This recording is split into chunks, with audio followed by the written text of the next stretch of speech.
ॐ नमः भगवते वासुदेवाय।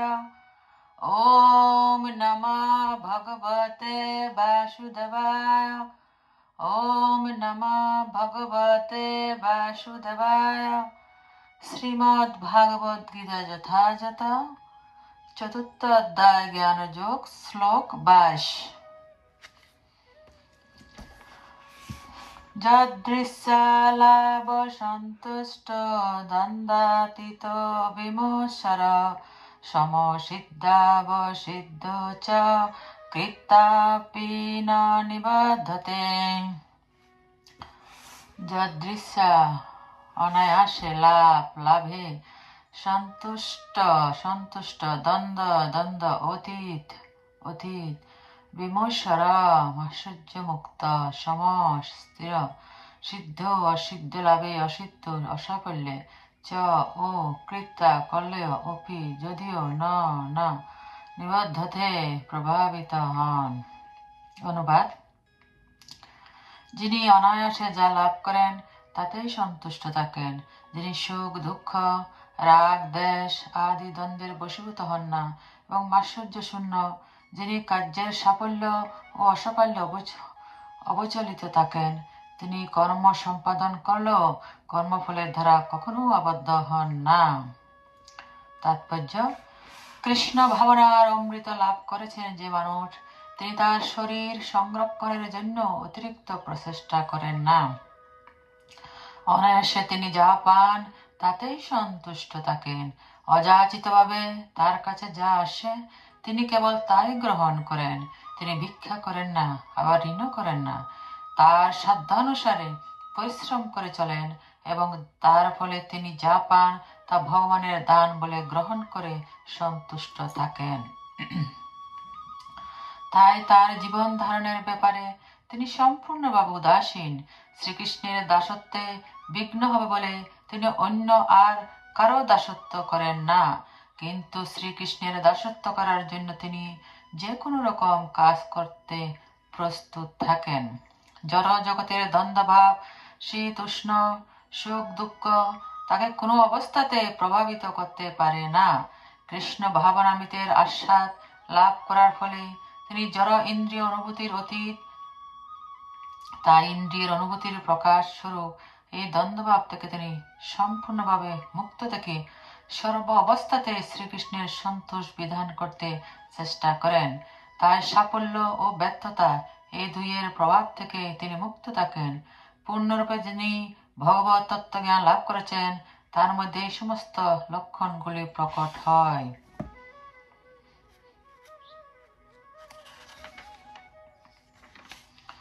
শ্লোক 23। গত সঙ্গস্য মুক্তস্য জ্ঞানাবস্থি চ চেতস যজ্ঞয়াচরত কর্ম সমগ্রং প্রবিলীয়তে।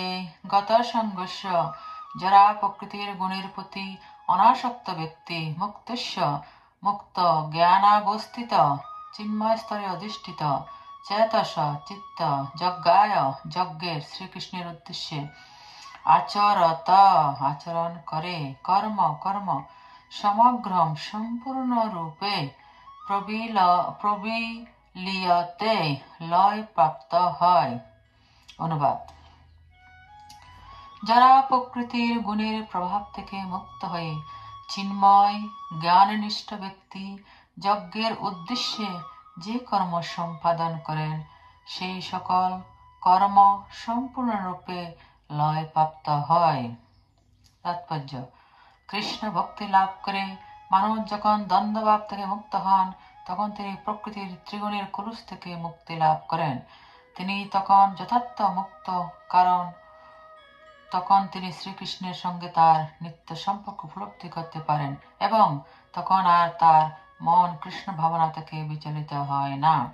তখন তিনি যাই করেন তা কেবল আদি বিষ্ণু শ্রীকৃষ্ণের জন্যই করেন। তাই তার সমস্ত কাজকর্ম যজ্ঞময় হয়ে ওঠে, কারণ যজ্ঞের উদ্দেশ্য হচ্ছে যজ্ঞেশ্বর শ্রীকৃষ্ণকে তুষ্ট করা। তার সমস্ত কাজকর্মই অপাকৃত তত্ত্বে পর্যবসিত হয়, তাই তাকে আর কর্মফলজনিত ক্লেশ ভোগ করতে হয় না। শ্লোক 24। ব্রহ্মাপনাং ব্রহ্মহবি ব্রহ্মাগ্ন ব্রাহ্মণাহুতম ব্রহ্মৈব তেন গন্তব্যং ব্রহ্মকর্ম সমাধিনা।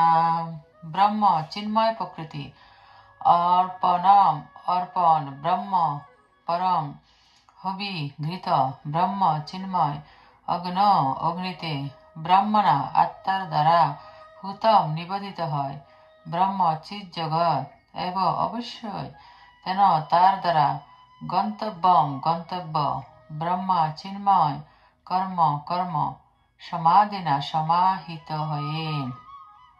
অনুবাদ: যিনি কৃষ্ণ ভাবনায় সম্পূর্ণ মগ্ন, তিনি অবশ্যই চিৎ জগতে উন্নীত হবেন, কারণ তার সমস্ত কার্যকলাপ চিন্ময়, তার কর্মের উদ্দেশ্য চিন্ময় এবং সেই উদ্দেশ্যে তিনি যা নিবেদন করেন তাও চিন্ময়। তাৎপর্য: কৃষ্ণ ভাবনায় ভাবিত কর্মের প্রভাবে কিভাবে পরমাত্ম সাধিত হয় তা এখানে বর্ণনা করা হয়েছে।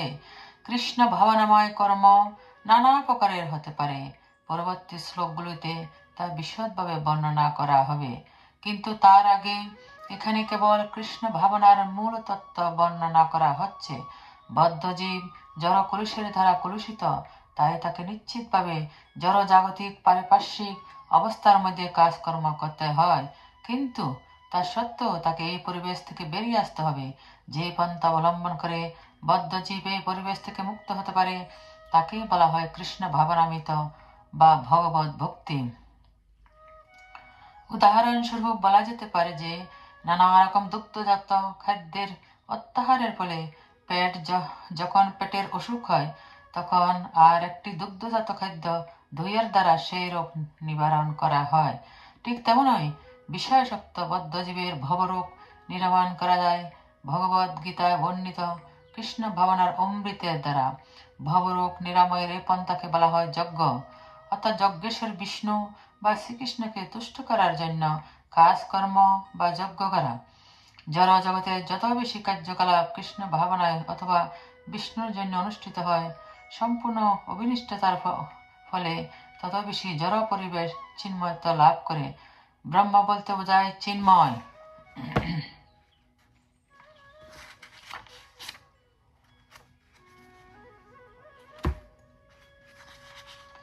ভগবান হচ্ছেন চিন্ময় এবং তার দেহ নির্গত রশ্মি ছটাকে বলা হয় ব্রহ্মজ্যোতি।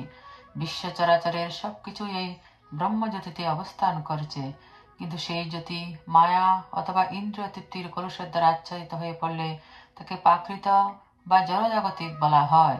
তখন সবকিছুই জড় বলে প্রতিভাত হয়। এই জড় আবরণকে কৃষ্ণ ভাবনার প্রভাবে উন্মোচিত করা যায়। তাই ভগবত ভাবনায় ভাবিত হয়ে আমরা যখন ভগবানের চরণে কোনো কিছু উৎসর্গ করি তখন অর্পণ, হবি, অগ্নি, হোতা ও ফল, অথবা যখন ভগবানের প্রসাদ রূপে কোনো কিছু গ্রহণ করি তখন তা সবই একই তত্ত্বে পর্যবসিত হয়। ব্রহ্মণ অথবা পরম তত্ত্ব। পরম তত্ত্ব যখন মায়ার দ্বারা আচ্ছাদিত হয়ে পড়ে তখন তাকে জড় পদার্থ বলে মনে হয়। আবার এই জড় পদার্থ দিয়ে যখন ভগবানের সেবা করা হয় তখন তা প্রাকৃত তত্ত্বে পর্যবসিত হয়। এভাবে কৃষ্ণ ভাবনামিত বা ভগবত ভক্তির দ্বারা আমরা আমাদের জড় চেতনাকে ব্রহ্মণ অথবা পরম তত্ত্বে রূপান্তরিত করতে পারি। মন যখন সর্বতভাবে কৃষ্ণ ভাবনায় মগ্ন থাকে তখন তাকে বলা হয় সমাধি। এই প্রকার প্রাকৃত চেতনায় যখন কোনো কিছু করা হয় তখন তাকে বলা হয় যজ্ঞ।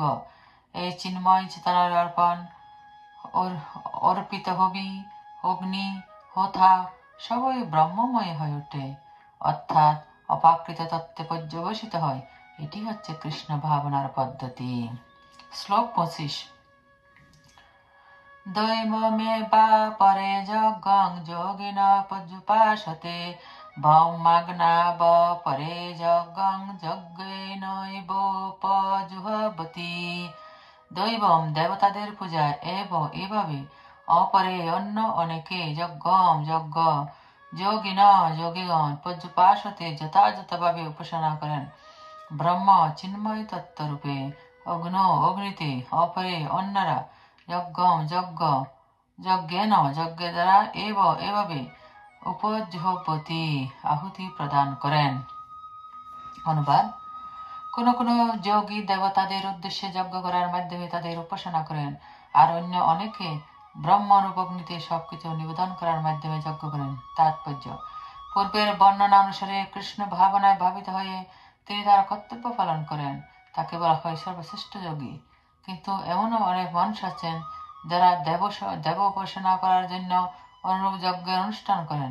আবার অনেকে আছেন যারা ব্রহ্ম অথবা ভগবানের নির্বিশেষ রূপের উদ্দেশ্যে সবকিছু উৎসর্গ করেন। এ থেকে বোঝা যায় যে বিভিন্ন লোকে বিভিন্নভাবে যজ্ঞের অনুষ্ঠান করেন, কিন্তু বাস্তবিক পক্ষে যজ্ঞ কেবল ভগবান বিষ্ণুকে তুষ্ট করার জন্য অনুষ্ঠিত হয় এবং বিষ্ণুর আরেক নাম যজ্ঞ। সমস্ত যজ্ঞ অনুষ্ঠানকে দুটি ভাগে ভাগ করা যায়। তার একটি হচ্ছে জড় সুখ স্বাচ্ছন্দ্য লাভের জন্য এবং অন্যটি হচ্ছে ভগবানকে জানবার জন্য। যারা প্রকৃতই জ্ঞানী, যারা ভগবানের ভক্ত, তারা ভগবানকে তুষ্ট করার জন্য তাদের সবকিছুই ভগবানের চরণে অর্পণ করেন। কিন্তু আর এক শ্রেণীর লোক আছে যারা আরো বেশি করে জড় সুখ ভোগ করবার জন্য ইন্দ্র, চন্দ্র, বরুণ আদি দেবতাদের উপাসনা করে যজ্ঞ করেন। এই সমস্ত দেবতারা হচ্ছেন অগ্নি, বায়ু, জল, বজ্র আদি প্রকৃতির বিভিন্ন শক্তির পর্যবেক্ষক। ভগবান শ্রীকৃষ্ণ তাদের এই সমস্ত দায়িত্বশীল কর্মে নিয়োগ করেছেন। প্রকৃতপক্ষে এই সমস্ত শক্তি ভগবানেরই শক্তি, এগুলি কোনো দেবতার নিজস্ব শক্তি নয়। তবে ভগবানের আদেশ অনুসারে তারা এই সমস্ত শক্তির পরিচালনা করেন। যারা জড় সুখ ভোগ করার জন্য বৈদিক কর্মকাণ্ড অনুসারে বিভিন্ন যজ্ঞের দ্বারা দেব দেবীর পূজা করে তাদের বলা হয় বহু ঈশ্বরবাদী। আর এক শ্রেণীর আধ্যাত্মবাদী আছেন যারা পরম তত্ত্বের নির্বিশেষ রূপের উপাসনা করেন এবং বিভিন্ন দেব দেবীর অনিত্যতা অনুভব করে ব্রহ্মজ্যোতিতে তাদের পৃথক সত্য উৎসর্গ করে ব্রহ্মে লীন হয়ে যান। এই সমস্ত নির্বিশেষবাদীরা ব্রহ্মতত্ত্বের চিন্ময় স্বরূপ উপলব্ধি করবার জন্য দার্শনিক মনোধর্মের পন্থা অবলম্বন করেন। পক্ষান্তরে সকাম কর্মী ইন্দ্রিয় তৃপ্তি সাধনের জন্য তার জাগতিক সম্পদ উৎসর্গ করেছেন। আর নির্বিশেষবাদী ব্রহ্মে বিলীন হয়ে যাওয়ার জন্য তার জড় উপাধিগুলো সমূহ উৎসর্গ করেন। নির্বিশেষবাদীদের কাছে যজ্ঞাগ্নি হচ্ছে পরম ব্রহ্ম এবং ব্রহ্মাগ্নিতে তাদের অস্তিত্বের আহুতি হচ্ছে যজ্ঞার্পণ। কিন্তু অর্জুনের মতো কৃষ্ণ ভাবনাময় ভক্ত শ্রীকৃষ্ণের সন্তোষ বিধানের জন্য সর্বস্ব অর্পণ করেন, এমনকি তার আত্মস্বরূপ ভগবানের শ্রীচরণে সমর্পিত। এভাবেই কৃষ্ণ ভক্ত হচ্ছেন সর্বশ্রেষ্ঠ যোগী, কিন্তু তিনি কখনো তার পৃথক স্বরূপের বিনাশ সাধন করেন না। শ্লোক 26। সূত্রাদীনিন্দ্রিয়াণ্যন্য সংযগমাগ্নিষু জুহাবতি শব্দাদীন বিষয়ানন্য ইন্দ্রিয়াগ্নিষু জুহাবতি।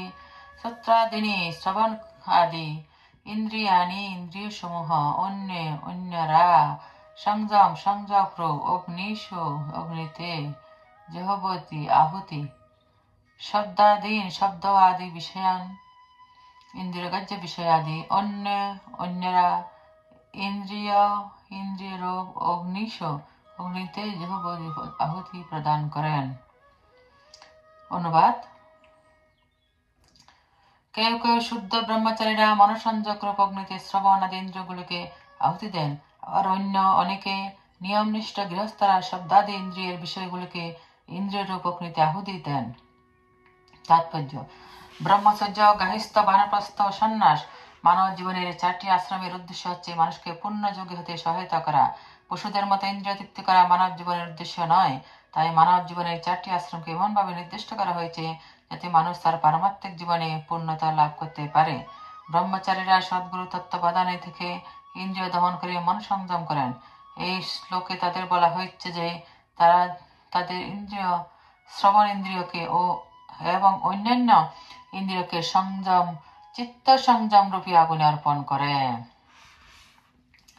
ব্রহ্মচারীরা কেবলমাত্র কৃষ্ণ ভাবনা সম্বন্ধে শব্দই গ্রহণ করেন। জ্ঞান আহরণ করবার শ্রেষ্ঠ উপায় হচ্ছে শ্রবণ। তাই প্রকৃত ব্রহ্মচারী সর্বক্ষণ হরে নামানুকীর্তনম অর্থাৎ ভগবানের মহিমা শ্রবণ ও কীর্তনে তন্ময় হয়ে থাকেন। তিনি কখনোই অলৌকিক আলোচনা বা গ্রাম্য কথা শ্রবণ করেন না। জড়জগতের যে শব্দ, সেই শব্দ মনকে জড়বন্ধনে আবদ্ধ করে রাখে, মনকে জড় অভিমুখ করে তোলে। তাই ব্রহ্মচারী কখনো সেই রকম শব্দে কর্ণপাত করে না, ভগবানের দিব্য নাম শ্রবণ ও কীর্তন করেন। হরে কৃষ্ণ কৃষ্ণ কৃষ্ণ হরে হরে, হরে রাম রাম রাম হরে হরে। তেমনি আবার যিনি গৃহস্থ, যিনি ইন্দ্রিয় তৃপ্তি করার অনুমতি লাভ করেছেন, তিনি অত্যন্ত সাবধানতার সঙ্গে সেই কার্যে লিপ্ত হন। যৌন সঙ্গ, মাদক দ্রব্য সেবন, আমিষাহার আদির প্রতি মানুষের একটি স্বাভাবিক প্রবণতা রয়েছে, কিন্তু সংযমী গৃহস্থ মৈথুনাদি বিষয় বা ইন্দ্রিয় তর্পণে কখনো আনন্ত্রিতভাবে প্রবৃত্ত হন না। তাই প্রতিটি সভ্য সমাজে ধর্মীয় জীবনের ভিত্তিতে বিবাহের প্রচলন দেখা যায়, কারণ সংযত যৌন জীবন যাপনের সেটি ঠিক পথ। এই ধরনের সংযত আসক্তিরহিত কামও এক প্রকার যজ্ঞ, কারণ এর মাধ্যমে সংযমী গৃহস্থ তার বিষয় ভূকর্ম প্রবৃত্তিকে তার পারমাত্মিক জীবনের মহৎ উদ্দেশ্যের কাছে উৎসর্গ করেন। শ্লোক 27। সর্বান্দ্রিয় কর্মাণি প্রাণকর্মাণি চাপরে আত্মসংযম যোগাগ্ন জোহবতি জ্ঞানদীপিতে।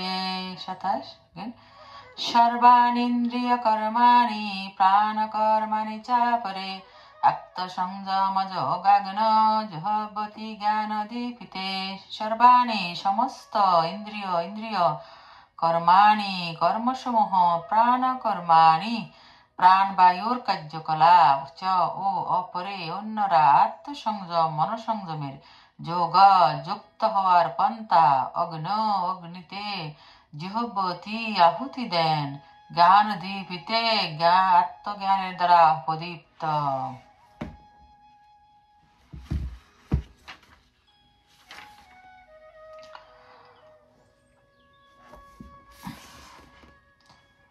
অনুবাদ: মন ও ইন্দ্রিয় সংযমের মাধ্যমে যারা আত্মজ্ঞান লাভে প্রয়াসী, তারা তাদের সমস্ত ইন্দ্রিয়ের কার্যকলাপ ও প্রাণবায়ু জ্ঞানের দ্বারা প্রদীপ্ত আত্মসংযম রূপ অগ্নিতে আহুতি দেন। তাৎপর্য: এই শ্লোকে পতঞ্জলি প্রণীত যোগ পদ্ধতির কথা বলা হয়েছে। পতঞ্জলির যোগসূত্রে আত্মাকে প্রত্যগাত্মা ও পরগাত্মা নামে অভিহিত করা হয়েছে। আত্মা যখন ইন্দ্রিয় সুখ ভোগের প্রতি আসক্ত থাকে, তখন তাকে বলা হয় পরগাত্মা, কিন্তু যখন ওই জীবাত্মা ওই ধরনের ইন্দ্রিয় সম্ভোগ থেকে আসক্তি রহিত হয়, তখন তাকে বলা হয় প্রত্যগাত্মা। আত্মা জীব দেহের অভ্যন্তরে রকমের বায়ুর কার্যকলাপের অধীন থাকে। নিঃশ্বাস প্রশ্বাসের ক্রিয়ার মাধ্যমে এটি অনুভব করা যায়। পতঞ্জলির যোগ পদ্ধতি শিক্ষা দেয় কিভাবে দেহস্থিত বায়ুকে নিয়ন্ত্রিত করে আত্মাকে জড়বন্ধন থেকে মুক্ত করা যায়। এই যোগ পদ্ধতি অনুসারে প্রত্যগাত্মাই হচ্ছে চরম উদ্দেশ্য। এই প্রত্যগাত্মা হচ্ছে জড় কার্যকলাপ থেকে প্রত্যাহার। ইন্দ্রিয়গ্রাহ্য বিষয় পরম্পরের উপর ক্রিয়া করে, যেমন শ্রবণের জন্য কান, দৃষ্টির জন্য চোখ, ঘ্রাণের জন্য নাক, আস্বাদনের জন্য জিহ্বা ও সংস্পর্শের জন্য ত্বক, এবং এরা সকলেই আত্মার বাইরে নানা রকম কাজকর্ম করে চলেছে। প্রাণবায়ুর ক্রিয়ার প্রভাবে এগুলো সম্ভব হয়। অপান বায়ুর গতি অধোগামী, ব্যান বায়ুর প্রভাবে সংকোচন ও প্রসারণ হয়। সমান বায়ু সমতা বজায় রাখে, আর উদান বায়ু ঊর্ধ্বগামী। প্রবুদ্ধ মানুষ এদের সকলকে আত্মতত্ত্ব অনুসন্ধানে নিযুক্ত করেন। শ্লোক 28। দ্রব্যযজ্ঞস্তপযজ্ঞা যোগযজ্ঞস্তথা পরে শ্রদ্ধায় জ্ঞানযজ্ঞাচ্চ যতয় সংসিত ব্রতা। দ্রব্যযজ্ঞ দ্রব্য অর্পণ রূপ যজ্ঞ, তপোযজ্ঞ তপস্যার মাধ্যমে যজ্ঞ, যোগযজ্ঞ অষ্টাঙ্গ যোগরূপী যজ্ঞ, তথা তেমনই অপরে অন্যরা শ্রদ্ধায় বেদ অধ্যয়ন রূপ যজ্ঞ, জ্ঞান যজ্ঞ দিব্য জ্ঞান লাভ রূপ যজ্ঞ, চ ও যতয় তত্ত্বয়ান প্রাপ্ত ব্যক্তিগণ সংসিত ব্রতা কঠোর ব্রতপরায়ণ। অনুবাদ: কঠোর ব্রত গ্রহণ করে কেউ কেউ দ্রব্য দান রূপ যজ্ঞ করেন, কেউ কেউ তপস্যা রূপ যজ্ঞ করেন, কেউ কেউ অষ্টাঙ্গ যোগ রূপ যজ্ঞ করেন এবং অন্য অনেকে পারমার্থিক জ্ঞান লাভের জন্য বেতধ্যান রূপ যজ্ঞ করেন। তাৎপর্য: এই সমস্ত যজ্ঞকে নানা রকম শ্রেণী বিভাগ করা যেতে পারে। অনেক লোক আছে যারা নানা রকম দান ধ্যান করার মাধ্যমে যজ্ঞ সম্পন্ন করে। ভারতবর্ষে অনেক ধনী বণিক ও রাজ পরিবারের লোক আছেন যারা ধর্মশালা, অন্নক্ষেত্র, অতিথিশালা, অনাথ আশ্রম, বিদ্যাপীঠ আদি নানা রকম দাতব্য সংস্থা প্রতিষ্ঠা করেন। অন্যান্য দেশেও হাসপাতাল, বৃদ্ধদের আশ্রয় ভবন এবং এই ধরনের নানা রকম দাতব্য সংস্থা রয়েছে, যার উদ্দেশ্য হচ্ছে দুস্থ দরিদ্রদের খাদ্য সামগ্রী দান করা, শিক্ষা দান করা, ওষুধ বিতরণ করা। এই সমস্ত দান কর্মকে বলা হয় দ্রব্যময় যজ্ঞ। অনেক লোক আছেন যারা উন্নততর জীবন অথবা স্বর্গারোহণ করবার জন্য চন্দ্রায়ন, চাতুর্মাস্য আদি স্বেচ্ছামূলক তপস্যার অনুশীলন করেন। এই সমস্ত পন্থায় বিশেষ বিধিনিষেধের মাধ্যমে জীবনযাত্রাকে পরিচালিত করবার জন্য কঠোর ব্রত করতে হয়। যেমন চাতুর্মাস্য ব্রত পালনকারী 4 মাস দাড়ি কামান না, নিষিদ্ধ জিনিস আহার করেন না, দিনে একবারের বেশি দুবার আহার গ্রহণ করেন না, অথবা কখনো গৃহ পরিত্যাগ করেন না। এভাবে সাংসারিক সুখ পরিত্যাগ করাকে বলা হয় তপময় যজ্ঞ। আর এক ধরনের লোক আছেন যারা ব্রহ্মোক্ষ লাভ করবার জন্য পাতঞ্জল যোগ অর্থাৎ হঠ যোগ ও অষ্টাঙ্গ যোগ আদির অনুশীলনে প্রবৃত্ত থাকেন। কেউ আবার সমস্ত পবিত্র তীর্থে ভ্রমণ করেন। এই সমস্ত ক্রিয়াকে বলা হয় যোগযজ্ঞ, অর্থাৎ এই জড়জগতে বিশেষ ধরনের সিদ্ধি লাভের জন্য যজ্ঞের অনুষ্ঠান করা। অনেকে আছেন যারা নানা রকম বৈদিক শাস্ত্র, বিশেষ করে উপনিষদ, বেদান্ত সূত্র অথবা সাংখ্য দর্শন পাঠ করেন। এগুলোকে বলা হয় শ্রদ্ধায় যজ্ঞ। এই সমস্ত যোগীরা শ্রদ্ধা সহকারে বিভিন্ন প্রকার যজ্ঞে নিয়োজিত এবং তারা উচ্চতর জীবনের অভিলাষী। কিন্তু কৃষ্ণ ভাবনামিত এই সমস্ত যজ্ঞ থেকে ভিন্ন, কারণ তা হচ্ছে পরম রসমাধুর্যপূর্ণ ভগবানের সাক্ষাৎ সেবা। উপরোক্ত কোন প্রকার যজ্ঞের মাধ্যমে এই কৃষ্ণ ভাবনামিত বা ভক্তিযোগ লাভ করা যায় না। তা লাভ করা যায় কেবল ভগবান ও তার শুদ্ধ ভক্তের কৃপার ফলে। তাই কৃষ্ণ ভাবনামিত হচ্ছে দিব্য অপাকৃত। শ্লোক 29। অপানে জুহবতি পানং পানেহ পানং তথা পরে পানাপান গতিরুদ্ধা প্রাণায়াম পরায়ণা অপরে নিয়তাহারা প্রাণান পানেষু জুহবতি। অপানে অধোগামী বায়ুতে জুহবতি আহুতি দেন, প্রাণম ঊর্ধ্বগামী বায়ুকে, প্রাণে ঊর্ধ্বগামী বায়ুতে, অপারম অধোগামী বায়ুকে, তথা তেমনই অপরে অপর কেউ, প্রাণ প্রাণবায়ু, অপান অপান বায়ু, গতি গতি, রুদ্ধা নিরোধ করে, প্রাণায়াম শ্বাস প্রশ্বাস সংযমের মাধ্যমে প্রাণায়াম, পরায়ণা পরায়ণ, অপরে অপরকেও নিয়ন্ত্রিত করে, আহারা আহার, প্রাণান প্রাণবায়ুকে, প্রাণেষু প্রাণবায়ুতে জগতি আহুতি প্রদান করেন। অনুবাদ: যারা প্রাণায়াম চর্চায় আগ্রহী তারা আপন বায়ুকে প্রাণবায়ুতে এবং প্রাণবায়ুকে অপান বায়ুতে আহুতি দিয়ে অবশেষে প্রাণ ও অপান বায়ুর গতি রোধ করে সমাধিস্থ হন। কেউ আবার আহার সংযম করে প্রাণবায়ুকে প্রাণবায়ুতে আহুতি দেন। তাৎপর্য: যোগে নিঃশ্বাস প্রশ্বাস নিয়ন্ত্রণের প্রণালীকে বলা হয় প্রাণায়াম। প্রাথমিক স্তরে হঠ যোগ বিভিন্ন প্রণালী অভ্যাস করার মাধ্যমে এই প্রাণায়ামের অনুশীলন করা হয়। ইন্দ্রিয়গুলোকে দমন করে পারমার্থিক উন্নতি সাধন করবার জন্য এই সমস্ত বিধিবিধান দেওয়া হয়েছে।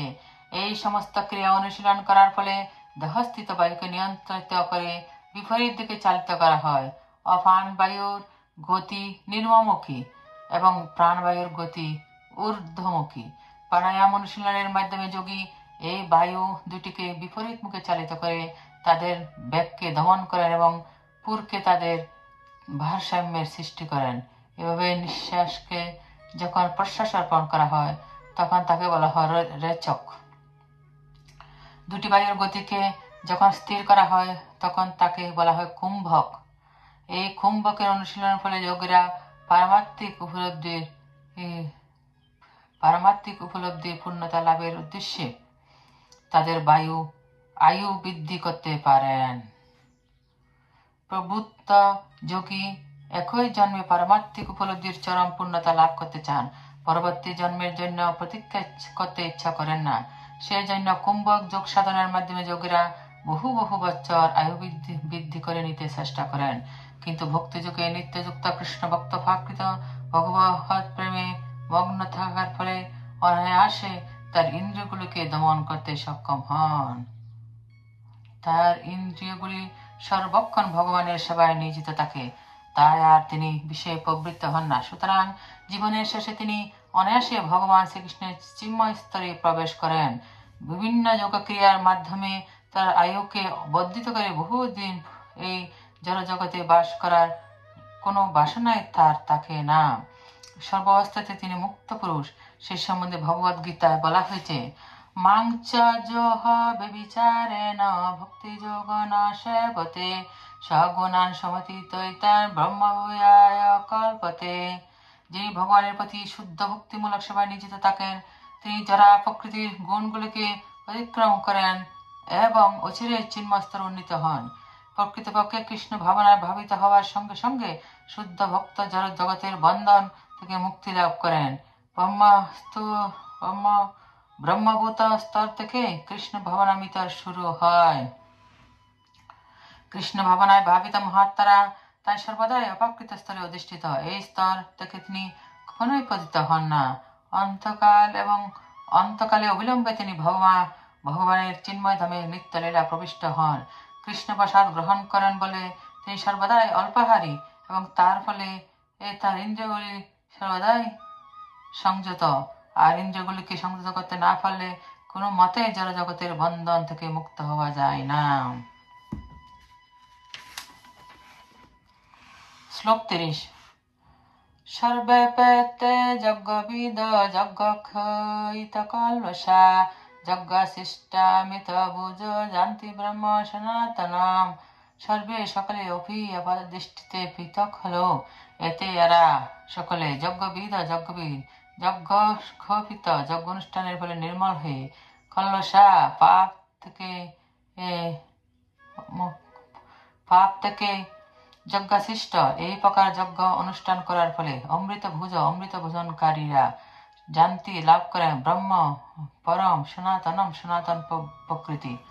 অনুবাদ: এরা সকলেই যজ্ঞতত্ত্ববিদ এবং যজ্ঞের প্রভাবে পাপ থেকে মুক্ত হয়ে তারা যজ্ঞ অবশিষ্ট অমৃত আস্বাদন করেন এবং তারপর সনাতন প্রকৃতিতে ফিরে যান। তাৎপর্য: যজ্ঞ আদি সম্পর্কিত পূর্বোক্ত বর্ণনা জানতে পারা যায় যে দ্রব্যময় যজ্ঞ, তপময় যজ্ঞ, যাগযজ্ঞ, স্বাধ্যায় যজ্ঞ আদি অনুষ্ঠানের সাধারণ উদ্দেশ্য হচ্ছে ইন্দ্রিয় সংযম করা। ইন্দ্রিয় সুখ ভোগের বাসনাই হচ্ছে ভগবানের মূল লক্ষ্য।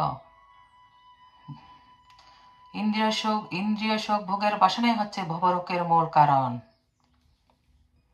তাই ইন্দ্রিয় সুখের ভোগ বাসনা পরিত্যাগ না করতে পারলে সচ্চিদানন্দময় জীবনের স্তরে উন্নীত হওয়া সম্ভব নয়।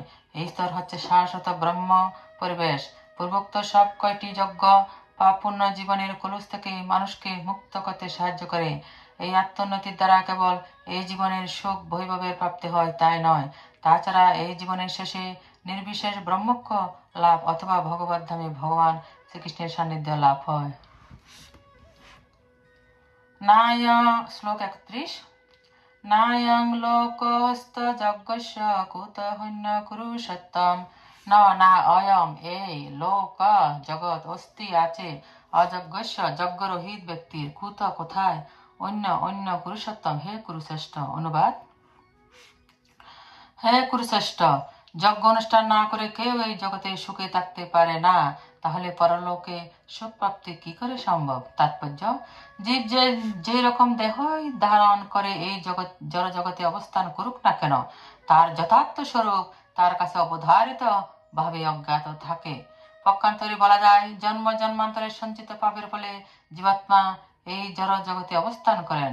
অজ্ঞানতা হচ্ছে পাপ পঙ্কের জীবনের কারণ এবং জীবন যতক্ষণ পাপের দ্বারা কলুষিত থাকে ততক্ষণ জড়জগতের বন্ধন থেকে মুক্ত হওয়ার কোনো প্রশ্নই উঠে না।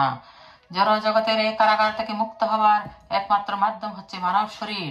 তাই ধর্ম, অর্থ, কাম ও মোক্ষ সাধন করার মাধ্যমে এই বন্ধন থেকে মুক্ত হওয়ার পথ বেদ দেখিয়ে দিয়েছে।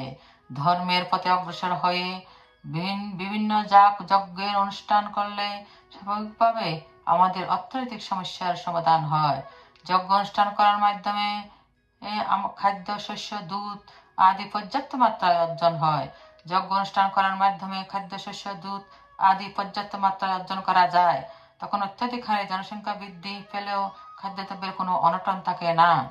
দেহের এই সমস্ত স্থূল প্রয়োজনগুলো মিটে গেলে তখন স্বভাবতই ইন্দ্রিয় তৃপ্তির প্রশ্ন আসে।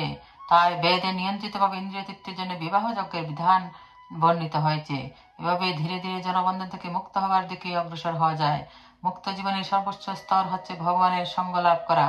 উপরে বর্ণনা অনুসারে আমরা দেখতে পাই যে যজ্ঞ অনুষ্ঠান করার মাধ্যমে এই জীবনের পূর্ণতা আসে, কিন্তু বৈদিক শাস্ত্র অনুসারে যদি কেউ এই সমস্ত যজ্ঞের অনুষ্ঠান না করে তাহলে সে এই দেহের মাধ্যমে সুখী জীবনের কি করে আশা করতে পারে?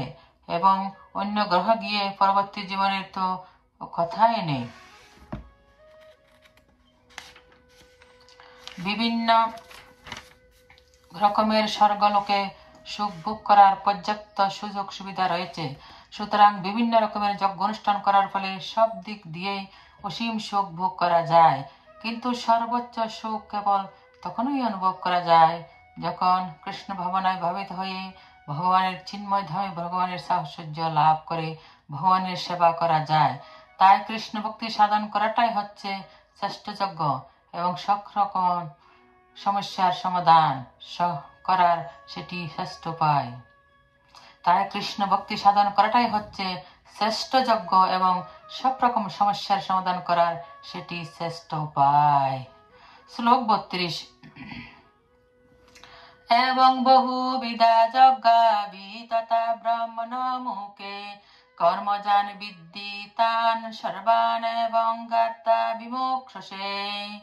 এবং এভাবে বহুবিধ যজ্ঞ বিততা বিস্তৃত ব্রহ্মণ বেদের মুখে মুখে কর্মজাত বিদ্ধি জানবে তান তাদের সর্বান সকলকে, এবং এভাবে গাত্তা জেনে বিমুক্ত সে মুক্তি লাভ করতে পারবে। অনুবাদ: এই সমস্ত যজ্ঞই বৌদ্ধিক শাস্ত্রে অনুমোদিত হয়েছে এবং এই সমস্ত যজ্ঞ বিভিন্ন প্রকার কর্মজাত, সেগুলোকে যথাযথভাবে জানার মাধ্যমে তুমি মুক্তি লাভ করতে পারবে। বিভিন্ন তাৎপর্য: বিভিন্ন কর্মের বিভিন্ন মনোবৃত্তি অনুসারে বেদে নানা রকম যজ্ঞ অনুষ্ঠান করার নির্দেশ দেওয়া হয়েছে। অধিকাংশ মানুষই তার দেহাত্ম বুদ্ধিতে তন্ময় হয়ে আছে। তাই সমস্ত যজ্ঞের এমনভাবে ব্যবস্থা করা হয়েছে যাতে মানুষ তার দেহ, মন অথবা বুদ্ধির যোগ্যতা অনুসারে তাদের অনুষ্ঠান করতে পারে। কিন্তু সমস্ত যজ্ঞের চরম উদ্দেশ্য হচ্ছে দেহের বন্ধন থেকে জীবকে মুক্ত করা। ভগবান শ্রীকৃষ্ণ এখানে তার নিজের মুখ থেকে সেই কথা প্রতিপন্ন করেছেন। শ্লোক 33।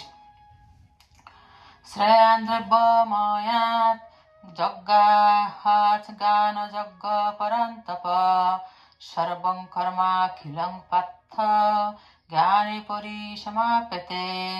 শ্রেয়ান শ্রেয়, দ্রব্যময় যজ্ঞ থেকে, জ্ঞানময় যজ্ঞ, পরন্তপ হে শত্রু দমনকারী, সর্বম সমস্ত, কর্ম অখিলম পূর্ণরূপে, পার্থ হে পিতাপুত্র, জ্ঞানে পরিসমাপ্যতে সমাপ্ত হয়। অনুবাদ: হে পরন্তপ, দ্রব্যময় যজ্ঞ থেকে জ্ঞানময় যজ্ঞ শ্রেয়। হে পার্থ, সমস্ত কর্মই পূর্ণরূপে চিন্ময় জ্ঞানে পরিসমাপ্তি লাভ করে। তাৎপর্য: সমস্ত যজ্ঞের উদ্দেশ্য হচ্ছে পূর্ণ জ্ঞানে অধিষ্ঠিত হয়ে জড়বন্ধন থেকে মুক্ত হওয়া এবং সব অবশেষে ভগবান শ্রীকৃষ্ণের প্রতি অপাকৃত প্রেম লাভ করে অপাকৃত জগতে উত্তীর্ণ হয়ে তার নিত্য সাহচর্য লাভ করা। কিন্তু তা সত্ত্বেও প্রত্যেকটি যজ্ঞেরই একটি নিগূঢ় রহস্য আছে এবং যজ্ঞ অনুষ্ঠান করতে হলে সেই রহস্য সম্বন্ধে অবগত হওয়া প্রয়োজন। অনুষ্ঠানকারীর বিশ্বাস ও বাসনা অনুসারে যজ্ঞ বিভিন্নভাবে অনুষ্ঠিত হয়। অপাকৃত দিব্য জ্ঞান লাভ করার কামনায় কেউ যখন জ্ঞান যজ্ঞ অনুষ্ঠান করেন, তখন সেই যজ্ঞ প্রকৃত জ্ঞানরহিত কর্মযজ্ঞের থেকে শ্রেয়।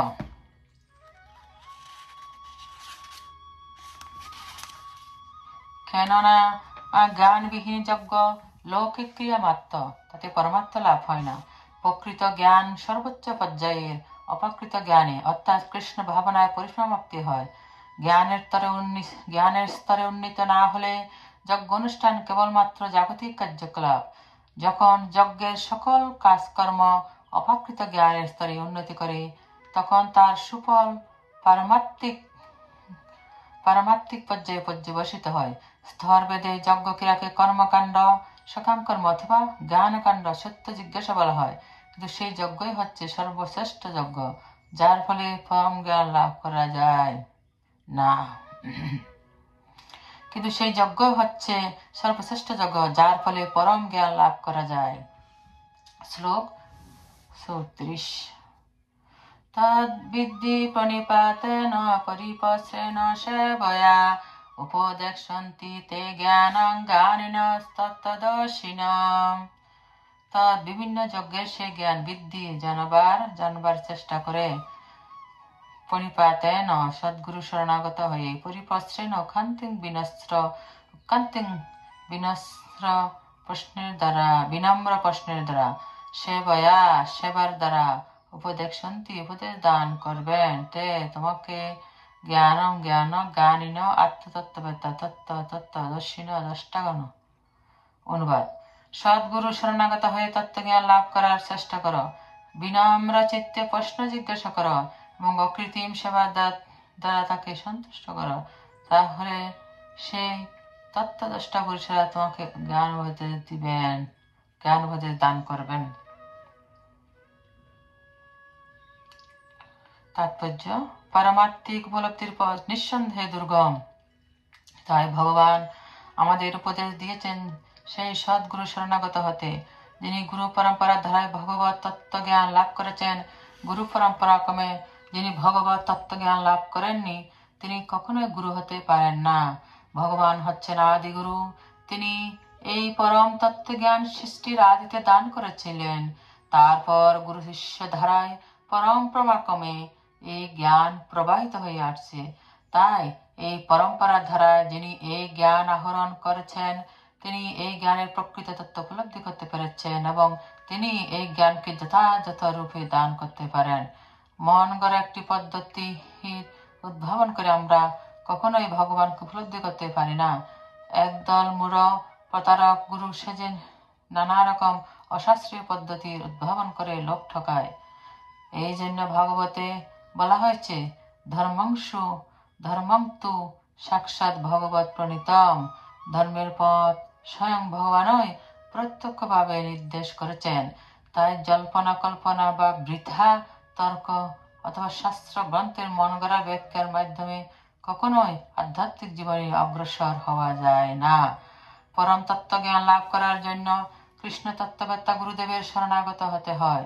সুদৃঢ় বিশ্বাসে তার চরণাম্বুজে আত্মসমর্পণ করতে হয় এবং সম্পূর্ণ নিরহংকারী হয়ে কৃতদাসের মতো তার সেবা করতে হয়। তার সদ্গুরুর সন্তুষ্টি বিধান করার মাধ্যমে আধ্যাত্মিক জীবনে উন্নতি লাভ করা যায়।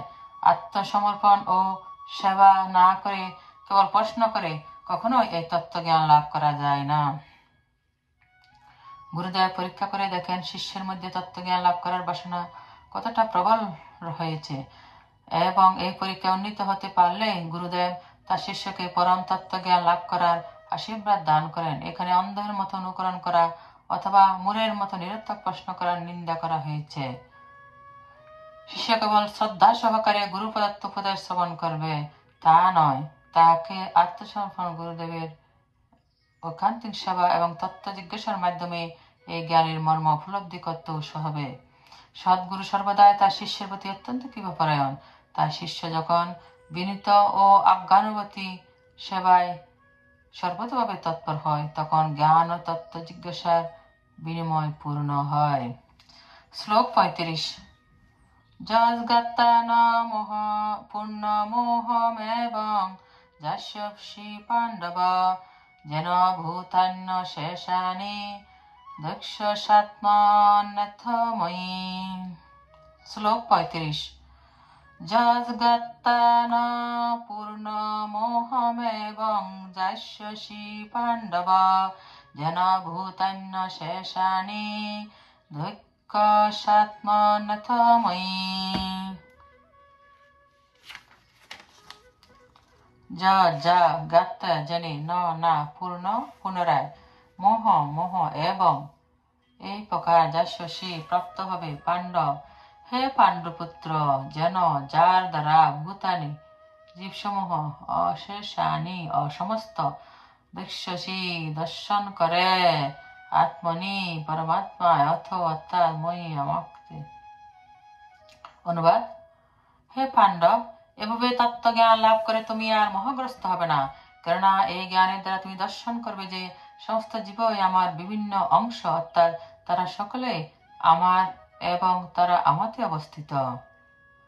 তাৎপর্য: তত্ত্বদর্শী সদ্গুরুর কাছ থেকে পরম তত্ত্বজ্ঞান লাভ করার ফলে শিষ্য বুঝতে পারে যে সকল জীবই হচ্ছে ভগবান শ্রীকৃষ্ণেরই অবিচ্ছেদ্য অংশ। শ্রীকৃষ্ণ থেকে আলাদা অস্তিত্ব থাকাকে বলা হয় মায়া। মায়া শব্দের অর্থ হচ্ছে না, আর শব্দের অর্থ হচ্ছে যা, অর্থাৎ যার কোনো অস্তিত্ব নেই। কেউ কেউ মনে করে আমাদের শ্রীকৃষ্ণের প্রয়োজন নেই, তাদের মতে শ্রীকৃষ্ণ হচ্ছেন একজন মহান ঐতিহাসিক পুরুষ এবং পরম তত্ত্ব হচ্ছে নির্বিশেষ ব্রহ্ম। কিন্তু ভগবদ গীতার মাধ্যমে আমরা জানতে পারি যে ব্রহ্মজ্যোতি হচ্ছে ভগবান শ্রীকৃষ্ণের দেহ নির্গত ছটা। পরমেশ্বর ভগবান শ্রীকৃষ্ণ হচ্ছেন সবকিছুর মূল কারণ। ব্রহ্ম সংহিতায় স্পষ্টভাবে বর্ণনা করা হয়েছে যে শ্রীকৃষ্ণ স্বয়ং পরম পুরুষোত্তম ভগবান, সর্বকারণের কারণ। অনন্ত কোটি অবতারেরা হচ্ছেন তার বিভিন্ন অংশ প্রকাশ মাত্র, তেমনি সকল জীব হচ্ছে ভগবানের অংশ প্রকাশ। মায়াবাদী দার্শনিকরা ভুল করে মনে করে যে বিভিন্ন অংশ প্রকাশের মাধ্যমে প্রকট হওয়ার ফলে শ্রীকৃষ্ণ তার স্বতন্ত্র অস্তিত্ব হারিয়ে ফেলেন। এটি হচ্ছে প্রকৃত চিন্তাধারা। প্রাকৃত জগতে আমাদের অভিজ্ঞতা এই যে যখন কোনো কিছু খণ্ডরূপে পরিবেশিত হয় তখন তার মূল স্বরূপ নষ্ট হয়ে যায়। কিন্তু মায়াবাদী দার্শনিকেরা এটি হৃদয়ঙ্গম করতে পারে না যে ভগবান হচ্ছেন পরতত্ত্ব, তিনি হচ্ছেন অনন্ত, অর্থাৎ তার সঙ্গে এক যোগ করলেও তার কোনো বিকার হয় না, আবার তার থেকে এক বিয়োগ করলেও তার থেকে কোনো বিকার হয় না। এটি হচ্ছে অপ্রাকৃত তত্ত্বের বৈশিষ্ট্য। পর্যাপ্ত পারমাত্মিক জ্ঞান না থাকার ফলে আমরা বর্তমানে মায়ার দ্বারা আচ্ছাদিত হয়ে পড়েছি এবং তার ফলে আমরা মনে করি আমরা শ্রীকৃষ্ণের থেকে বিচ্ছিন্ন। আমরা যদিও শ্রীকৃষ্ণের বিভিন্নাংশ, কিন্তু তবুও আমরা শ্রীকৃষ্ণ থেকে বিচ্ছিন্ন নই। জীবের দেহগত পার্থক্য হচ্ছে মায়া, অর্থাৎ তার সত্যিকারের অস্তিত্ব নেই। আমাদের সকলের উদ্দেশ্য হচ্ছে শ্রীকৃষ্ণের সন্তোষ বিধান করা। মায়ার প্রভাবে অর্জুন মনে করেছিলেন শ্রীকৃষ্ণের সঙ্গে তার নিত্য চিন্ময় সম্পর্ক অপেক্ষা তার দেহগত সম্বন্ধ, যারা তার আত্মীয়, তারা অধিক গুরুত্বপূর্ণ। ভগবদ গীতায় সমস্ত উপদেশই আমাদের শিক্ষা দিচ্ছে যে জীব হচ্ছে ভগবানের নিত্যকালের সেবক এবং সে শ্রীকৃষ্ণ থেকে দূরে সরে থাকতে পারে না। সে যদি মনে করে সে শ্রীকৃষ্ণ থেকে আলাদা, সেটি হচ্ছে মায়া। ভগবানের অবিচ্ছেদ্য অংশরূপে জীবদের বিশেষ উদ্দেশ্য রয়েছে। অনন্তকাল ধরে সেই উদ্দেশ্যকে ভুলে যাওয়ার ফলে তারা কখনো মানুষ, কখনো পশু, কখনো অন্য দেবতা আদি রূপে ঘুরে বেড়াচ্ছে। ভগবানের সঙ্গে প্রাকৃত সেবার কথা ভুলে যাওয়ার ফলে এই দেহগত পার্থক্যের উদয় হয়। কিন্তু কেউ যখন কৃষ্ণ ভাবনামৃত লাভ করে ভগবানের সেবায় নিয়োজিত হন, তখন তিনি এই মায়ার বন্ধন থেকে মুক্ত হন। এই শুদ্ধ পারমার্থিক জ্ঞান কেবল সদ্গুরুর কাছ থেকে লাভ করা যায়। এই জ্ঞানের প্রভাবে কেবল জীব শ্রীকৃষ্ণের সমকক্ষ এই মোহ থেকে মুক্ত হওয়া যায়। পরম তত্ত্ব জ্ঞান হচ্ছে সেই জ্ঞান যার প্রভাবে আমরা জানতে পারি যে পরমাত্মা শ্রীকৃষ্ণই হচ্ছেন সমস্ত জীবের পরম আশ্রয়। এই পরম আশ্রয় হারিয়ে ফেলার ফলে জীবসমূহ তাদের নিজেদের পৃথক পরিচয় আছে এই রূপ কল্পনা করে মায়ার দ্বারা আচ্ছন্ন হয়ে পড়েছে। এভাবে তারা একটির পর একটি দেহ ধারণ করে জগৎকে ভোগ করতে চায় এবং সম্পূর্ণভাবে শ্রীকৃষ্ণকে ভুলে যায়। এই ধরনের মোহগ্রস্ত জীবরা যখন ভগবানের স্বরূপ উপলব্ধি করতে পারে, তার শরণাগতি হয়, তখন বুঝতে হবে যে তারা মুক্তির পথে এগিয়ে চলেছে। সেই সম্বন্ধে শ্রীমদ্ ভাগবতে বলা হয়েছে, মুক্তি হিতানা রূপং স্বরূপেণ ব্যবস্থিতি মুক্তির অর্থ হচ্ছে শ্রীকৃষ্ণ এর নিত্য দাস রূপে নিজের স্বরূপে অধিষ্ঠিত হওয়া।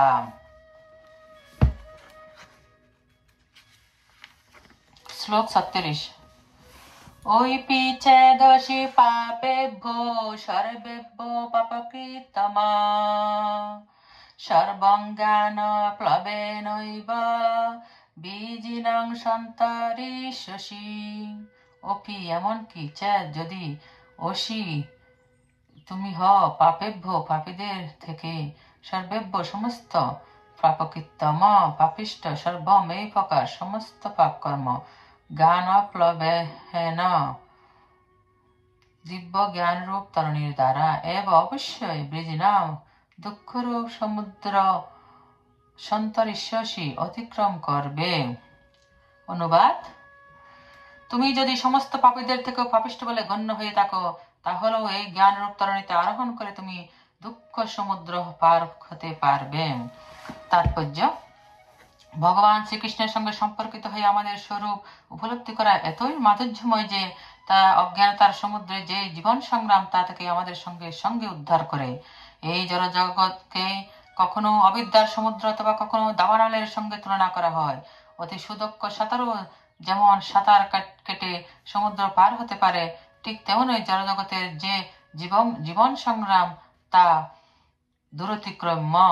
মাছ সমুদ্রে যে মানুষ হাবুডুবু খাচ্ছে, তার উদ্ধারের একমাত্র উপায় হচ্ছে যদি কেউ এসে তাকে তুলে নেয়। এই ভব সমুদ্রে আমরাও সেরকম হাবুডুবু খাচ্ছি। এখন কেউ যদি কৃপা পরবশ হয়ে আমাদের এই ভব সমুদ্র থেকে তুলে নেয়, তাহলেই কেবল আমরা উদ্ধার হতে পারি। ভগবানের কাছ থেকে পাওয়া প্রকৃত ভগবত তত্ত্ব হচ্ছে একমাত্র মুক্তির পথ। এই ভগবত তত্ত্বজ্ঞান বা কৃষ্ণ ভাবনামিতা হচ্ছে আমাদের উদ্ধারকারী নৌকা। মুক্তি লাভের এই পথ অত্যন্ত সহজ, সরল ও মাধুর্যে পরিপূর্ণ। শ্লোক 37। যতে ধাংসি সৌমিগ্ধ অগ্নি বর্ষসাদ কৃতে অর্জুনা জ্ঞানাগ্নি সর্বকর্মাণি বর্ষসাদ কৃতে তথা। যথা তেমন, ধাংসি দাহ্যকা সৌমিগ্ধ সম্যক্রূপে প্রজ্বলিত অগ্নি বর্ষশ্বাস ভস্মীভূত কুরুতে করে অর্জুন, হে অর্জুন, জ্ঞান অগ্নি জ্ঞানরূপ অগ্নি সর্বকর্মাণি সমস্ত জড় কর্মফলকে বর্ষশ্বাস ভস্মীভূত কুরুতে করে তথা তেমনই। অনুবাদ: প্রবল রূপে প্রজ্বলিত অগ্নি যেমন কাষ্ঠকে বর্ষসাৎ করে, হে অর্জুন, তেমন এই জ্ঞানাগ্নি সমস্ত কর্মকে দগ্ধ করে ফেলে। তাৎপর্য: যে জ্ঞান আত্মা পরমাত্মা এবং তাদের পরস্পরের মধ্যে সম্পর্ক সম্বন্ধে শিক্ষা দেয়, তাকে এখানে অগ্নির সঙ্গে তুলনা করা হয়েছে। এই অগ্নি কেবল পাপ কর্মফলকে দহন করে তাই নয়, তা পুণ্য কর্ম ফলকেও দহন করে তাদের ভস্মে পরিণত করে। কর্মের ফল নানা রকম হয়। কোনো কর্মের ফল অপরিণত, কোনো কর্মের ফল পরিণত, কোনো কর্মের ফল ইতিমধ্যে ভোগ করা হয়ে গেছে, আবার কোনো কর্মের ফল পূর্বজন্মের থেকে সঞ্চিত হয়ে আছে, কিন্তু স্বরূপ উপলব্ধির পরম জ্ঞানের আগুনে তা সবাই ভস্মীভূত হয়ে যায়। বেদে বৃহদারণ্যক উপনিষদে বলা হয়েছে, উহে বৈশে এতে তর হত্যমৃত সাধ্ব সাধুনি। পাপ ও পুণ্য উভয় কর্মফল থেকে পরিত্রাণ পাওয়া যায়। শ্লোক 38। নহি জ্ঞানেন সদৃশং পবিত্রমিহ বিদ্যতে তৎস্বয়ং যোগ সংসিদ্ধ কালেনাত্মনি বিন্দতি। না, কিছুই নেই। ঠিক অবশ্যই জ্ঞানের সদৃশম তুল্য, পবিত্র ইহ এই জগতে বিদ্যতে বিদ্যমান, তা স্বয়ং যোগে সংসিদ্ধ সম্যক্রূপে সিদ্ধ, কালেন কালক্রমে আত্মনি আত্মায় বিন্দতি উপভোগ করেন। অনুবাদ: এই জগতে চিন্ময় জ্ঞানের মতো পবিত্র আর কিছুই নেই। এই জ্ঞান সমস্ত যোগের প্রতিপক্ষ ফল। ভগবত ভক্ত অনুশীলনের মাধ্যমে যিনি এই জ্ঞান আয়ত্ত করেছেন, তিনি কালক্রমে আত্মার পরাশান্তি লাভ করেন। তাৎপর্য: জ্ঞানের তাৎপর্য হচ্ছে পরমাত্ম উপলব্ধি। তাই এই দিব্য জ্ঞানের মতো মহিমান্বিত ও নির্মল আর কিছুই নেই। আমাদের বন্ধনের কারণ হচ্ছে অজ্ঞান এবং মুক্তির কারণ হচ্ছে জ্ঞান। এই জ্ঞান হচ্ছে ভগবত ভক্তির সুপক্ষ ফল। এই জ্ঞান যিনি লাভ করেছেন তাকে আর অন্যত্র শান্তির অন্বেষণ করতে হয় না, কেননা তিনি তার অন্তঃস্থলে নিত্য শান্তি উপভোগ করেন। পক্ষান্তরে বলা যায়, এই জ্ঞান ও শান্তি কৃষ্ণ ভাবনামৃতে পর্যবসিত হয়। ভগবদ গীতার এই হচ্ছে চরম উপদেশ। শ্লোক 39। শ্রদ্ধাবান লভতে জ্ঞানং তৎপর সংযতেন্দ্রিয়া জ্ঞানং লব্ধা পরাং শান্তিমচিরেনাধিগচ্ছতি। শ্রদ্ধাবান ব্যক্তি লভতে লাভ করেন জ্ঞানম জ্ঞান, তৎপর সে অনুষ্ঠানে অনুরক্ত, সংযত ইন্দ্রিয়সমূহ জ্ঞানম জ্ঞান লব্ধা লাভ করে, পরাম অপাকৃত শান্তি অচিরে অধিগচ্ছতি লাভ করেন। অনুবাদ: সংযতেন্দ্রিয় ও তৎপর হয়ে চিন্ময় তত্ত্বজ্ঞানে শ্রদ্ধাবান ব্যক্তি এই জ্ঞান লাভ করেন। সে দিব্য জ্ঞান লাভ করে তিনি অচিরেই পরার শান্তি প্রাপ্ত হন। তাৎপর্য: যিনি সুদৃঢ় বিশ্বাসে ভগবান শ্রীকৃষ্ণের প্রতি শ্রদ্ধাবান, তিনি কেবল কৃষ্ণ ভাবনামৃতের এই জ্ঞান লাভ করতে পারেন। শ্রদ্ধাবান তাকেই বলা হয় যিনি বিশ্বাস করেন যে কৃষ্ণ ভক্তি সাধন করলে সমস্ত কর্ম সুসম্পন্ন হয়। ভগবত ভক্তি সাধন করলে জীবনের পরমার্থ সাধিত হয়। সুদৃঢ় বিশ্বাসের সঙ্গে ভগবানের সেবা সম্পাদন এবং হরে কৃষ্ণ কৃষ্ণ কৃষ্ণ হরে হরে, হরে রাম রাম রাম হরে হরে এই মহামন্ত্র কীর্তন করার ফলে অন্তর সব রকমের জড় কলুষ থেকে মুক্ত হয় এবং তখন হৃদয়ে শ্রদ্ধার উদয় হয়। এছাড়া ভগবত ভক্তি অনুশীলন করার সময় আমাদের ইন্দ্রিয় সংযম করতে হয়। যিনি ইন্দ্রিয়ের ব্যাগগুলিকে সংযত করে সুদৃঢ় বিশ্বাসের সঙ্গে শ্রীকৃষ্ণের সেবা করেন, তিনি অচিরে কৃষ্ণ ভাবনামৃতের পূর্ণ জ্ঞান লাভ করে সিদ্ধিপ্রাপ্ত হন। শ্লোক 40। অজ্ঞাৎ সদ্ধানাঞ্চ সংশয়াত্মা বিনশ্যতি নায়ং লোকহস্তি না পর না শুকং সংশয়াত্মনা।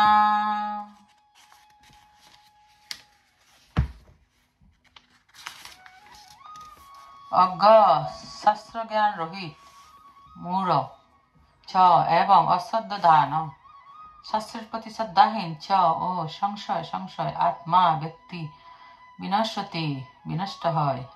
না অয়ম এই লোকে অস্তি আছে, না পরবর্তী জীবনে, না সুখম সুখ সংশয় আত্মন ব্যক্তির। অনুবাদ: অজ্ঞ ও শাস্ত্রের প্রতি শ্রদ্ধাহীন ব্যক্তি কখনোই ভগবত ভক্তি লাভ করতে পারে না। সন্নিগ্ধ চিত্ত ব্যক্তি ইহলোকে সুখ ভোগ করতে পারে না এবং পরলোকও সুখ ভোগ করতে পারে না।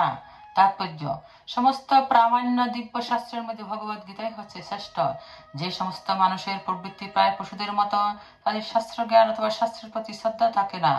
আবার এমনও কিছু লোক আছে যাদের শাস্ত্র জ্ঞান থাকলেও বা শাস্ত্র থেকে উদ্ধৃতি দিতে পারলেও শাস্ত্রের কথায় তাদের বিশ্বাস নেই। শাস্ত্র থেকে বিভিন্ন শ্লোক উদ্ধৃত করে এরা নানা রকম যুক্তি তর্কের অবতারণা করতে পারে, কিন্তু শাস্ত্রের প্রতি তাদের মোটেই বিশ্বাস নেই। আবার আর এক ধরনের মানুষ আছে যাদের ভগবত গীতার প্রতি বিশ্বাস থাকলেও তারা বিশ্বাস করে না যে ভগবান শ্রীকৃষ্ণ হচ্ছেন পরমেশ্বর, তাই তার আরাধনা করে না। এই ধরনের মানুষদের মনে কৃষ্ণ ভাবনার উদয় হয় না, তারা অধঃপতিত। এদের মধ্যে যাদের মোটেই বিশ্বাস নেই এবং যারা এই শাস্ত্রোক্ত বিষয় সম্বন্ধে সন্দিহান, তারা তাদের পারমার্থিক জীবনে কোন রকম উন্নতি লাভ করতে পারে না। ভগবান এবং তার মুখ নিশ্চিত বাণীর প্রতি যাদের শ্রদ্ধা নেই, তারা কখনোই ভগবত তত্ত্ব জ্ঞান লাভ করতে পারে না। তাই শ্রদ্ধা সহকারে শাস্ত্র সিদ্ধান্তের অনুগমন করে পরম জ্ঞান লাভ করাই হচ্ছে প্রতিটি মানুষের কর্তব্য। পারমুক্তি উপলব্ধির অপাকৃত স্তরে উন্নীত হতে এই জ্ঞানের সাহায্য করবে। পক্ষান্তরে সন্নিগ্ধ চিত্ত মানুষদের পক্ষে পারমাত্মিক মুক্তির কোনো মর্যাদা লাভ সম্ভব নয়। তাই প্রতিটি মানুষের কর্তব্য হচ্ছে গুরু পরম্পরায় যে সমস্ত মহান আচার্য আছেন তাদের পদাঙ্গ অনুসরণ করে সাফল্য লাভ করা। শ্লোক 41। যোগ সংন্যস্ত কর্মাণাং জ্ঞান সংচ্ছিন্ন সংশয়ম আত্মবন্তং ন কর্মাণি নিবর্ধন্তি ধনঞ্জয়। যোগ কর্মযোগে ভগবত ভক্তির দ্বারা সংন্যস্ত ত্যাগ করেন, কর্মানাম কর্মফল জ্ঞান, জ্ঞানের দ্বারা ছিন্ন ছেদন করেন, সংশয় আত্মবন্তম আত্মবান না কর্মাণি কর্মসমূহ নিবর্ধন্তি আবদ্ধ করতে পারে।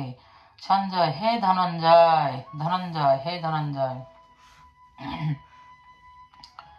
অনুবাদ: অতএব হে ধনঞ্জয়, যিনি নিষ্কাম কর্মযোগের দ্বারা কর্ম ত্যাগ করেন, জ্ঞানের দ্বারা সংশয় নাশ করেন এবং আত্মার চিন্ময় স্বরূপ অবগত হন, তাকে কোনো কর্মই আবদ্ধ করতে পারে না। তাৎপর্য: পরমেশ্বর ভগবান শ্রীকৃষ্ণের মুখ নিঃসৃত গীতার জ্ঞানকে যিনি অনুসরণ করেন, এই দিব্য জ্ঞানের প্রভাবে যার অন্তরের সমস্ত সংশয় বিদূরিত হয়, ভগবানের অবিচ্ছেদ্য অংশরূপে সম্পূর্ণরূপে কৃষ্ণ ভাবনার ভাবিত হবার ফলে তিনি ইতিমধ্যে আত্মজ্ঞানে অধিষ্ঠিত, তাই তিনি নিঃসন্দেহে সমস্ত কর্মবন্ধন থেকে মুক্ত। শ্লোক 42। তস্মাদজ্ঞান সম্ভূতং হৃষ্টং জ্ঞানাশীনাত্মনা চিত্তন্যং সংশয়ং যোগ মাতিষ্ঠ তিষ্ঠ ভারত।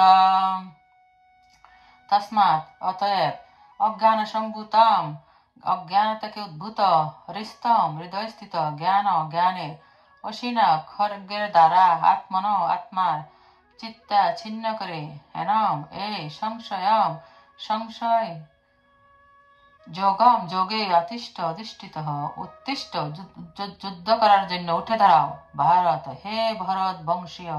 অনুবাদ: অতএব হে ভারত, তোমার হৃদয়ে যে অজ্ঞান প্রসূত সংশয়ের উদয় হয়েছে তা জ্ঞানরূপ খড়গের দ্বারা ছিন্ন করো, যোগাশ্রয় করে উঠে যুদ্ধ করার জন্য উঠে দাঁড়াও। তাৎপর্য: এই অধ্যায়ে যে যোগমার্গের উপদেশ দেওয়া হয়েছে তাকে বলা হয় সনাতন যোগ, অর্থাৎ জীবের উপযোগী শাশ্বত কার্যকলাপ। এই যুগে 2 রকম যজ্ঞ অনুষ্ঠান সাধিত হয়। তার একটি হচ্ছে দ্রব্যযজ্ঞ, অর্থাৎ সব রকম জড় বিষয়কে উৎসর্গ করা, এবং অন্যটি হচ্ছে আত্মজ্ঞান যজ্ঞ, যা সম্পূর্ণরূপে শুদ্ধ পারমাত্মিক কর্ম। দ্রব্যময় যজ্ঞ যদি পারমাত্মিক উদ্দেশ্যে সাধিত না হয় তবে তা জড়জাগতিক কর্মে পর্যবসিত হয়, কিন্তু এই যজ্ঞ যদি পরমাত্ম সাধন করবার জন্য অর্থাৎ কৃষ্ণ ভাবনায় ভাবিত হয়ে সাধিত হয় তবে তা সর্বাঙ্গীন পূর্ণতা প্রাপ্ত হয়। পারমাত্মিক কর্ম 2টি ভাগে বিভক্ত: নিজের স্বরূপকে উপলব্ধি করা এবং পরম পুরুষোত্তম ভগবানের প্রকৃত তত্ত্ব উপলব্ধি করা। ভগবদ গীতার যথার্থ জ্ঞান লাভ করলে এই 2টি তত্ত্বকে অনায়াসে উপলব্ধি করা যায়। তখন অনায়াসে উপলব্ধি করা যায় যে জীবাত্মা হচ্ছে ভগবানের অবিচ্ছেদ্য অংশ। এই প্রকার উপলব্ধি পরম মঙ্গলময়, কারণ এই জ্ঞানের প্রভাবে ভগবানের দিব্য লীলার তত্ত্ব সহজেই বুঝতে পারা যায়। এই অধ্যায়ে প্রথমে ভগবান নিজেই তার অপ্রাকৃত কার্যকলাপের কথা বর্ণনা করেছেন। ভগবদ গীতায় নির্দেশিত ভগবানের উপদেশ যে বুঝতে পারে না সে হচ্ছে শ্রদ্ধাহীন, ভগবত বিদ্বেষী। ভগবান যে তাকে একটুখানি স্বাধীনতা দিয়েছেন সে তার অপব্যবহার করেছে। ভগবদ গীতায় ভগবান এত সরলভাবে তার স্বরূপ বর্ণনা করেছেন, কিন্তু তা সত্ত্বেও সে যে ভগবানের সচ্চিদানন্দময় স্বরূপকে হৃদয়ঙ্গম করতে পারে না সে নিতান্তই মূর্খ। কৃষ্ণ ভাবনামৃতের সিদ্ধান্ত হৃদয়ঙ্গম করলে ধীরে ধীরে অজ্ঞানতা দূর হয়। দেবযজ্ঞ, ব্রহ্মযজ্ঞ, ব্রহ্মচর্য যজ্ঞ, গার্হস্থ পালন রূপ যজ্ঞ, ইন্দ্রিয় নিগ্রহ যজ্ঞ, যোগাভ্যাস যজ্ঞ, তপযজ্ঞ, দ্রব্যযজ্ঞ ও স্বাধ্যায় যজ্ঞের অনুষ্ঠানের দ্বারা এবং বর্ণাশ্রম ধর্ম আচরণের দ্বারা অন্তরে কৃষ্ণ ভাবনামৃতের বিকাশ হয়। এই সব কয়টিকে বলা হয় যজ্ঞ, এবং সব কয়টি ক্রিয়ায় নিয়ন্ত্রিত কর্মের ভিত্তির উপর প্রতিষ্ঠিত। কিন্তু এই সমস্ত ক্রিয়ার মুখ্য উদ্দেশ্য হচ্ছে আত্মতত্ত্ব উপলব্ধি। এই উদ্দেশ্যকে যিনি অনুসন্ধান করেন তিনি হচ্ছেন ভগবদ গীতার যথার্থ শিষ্য। কিন্তু শ্রীকৃষ্ণের পরমেশ্বরত্ব সম্বন্ধে যার মনে সংশয় আছে সে অধঃপতিত হয়। তাই উপদেশ দেওয়া হয়েছে, যথার্থ সদ্গুরুর শ্রীচরণে আত্মসমর্পণ করে তার সেবায় নিয়োজিত হয়ে তার কাছ থেকে ভগবদ গীতা বা অন্য শাস্ত্র গ্রন্থ শিক্ষা লাভ করা উচিত। সৃষ্টির আদি থেকে যে জ্ঞান গুরু শিষ্য পরম্পরার ধারায় প্রবাহিত হচ্ছে তা আহরণ করতে হয় গুরু পরম্পরার ধারায় অধিষ্ঠিত যে সদ্গুরু তার কাছ থেকে। কোটি কোটি বছর আগে সূর্যদেবকে ভগবান যে শিক্ষা দিয়েছিলেন সে শিক্ষা তার কাছ থেকে এই পৃথিবীতে নেমে এসেছে এবং সদ্গুরু তা সম্পূর্ণ ও অপরিবর্তিত ভাবে দান করেছেন। তাই ভগবদ গীতার যথাযথ উপদেশ প্রত্যেকের গ্রহণ করা উচিত। যে সমস্ত প্রতারক তাদের সত্য সিদ্ধি করার জন্য ভগবদ গীতার জ্ঞানকে বিকৃত করে, তারা কদর্থ করে মানুষকে বিপথে চালিত করে, তাদের সম্বন্ধে সাবধান হওয়াই মানুষের কর্তব্য। ভগবান হচ্ছেন অবিসম্বাদিত পরমেশ্বর এবং তার সমস্ত লীলায় অবাকৃত। এই সত্যকে সুদৃঢ় বিশ্বাসের সঙ্গে যিনি উপলব্ধি করতে পেরেছেন, তিনি ভগবদ গীতার জ্ঞান লাভ করার মুহূর্ত থেকে মুক্ত। ভক্তি বেদান্ত কহে শ্রী গীতার গান, শুনে যদি শুদ্ধ ভক্ত কৃষ্ণগত পান। ইতি অপাকৃত পারমার্থিক জ্ঞানের স্বরূপ উদ্ঘাটন বিষয়ক জ্ঞানযোগ নামক শ্রীমদ্ ভাগবত গীতার ৪র্থ অধ্যায়ের ভক্তি বেদান্ত তাৎপর্য সমাপ্ত। হরে কৃষ্ণ।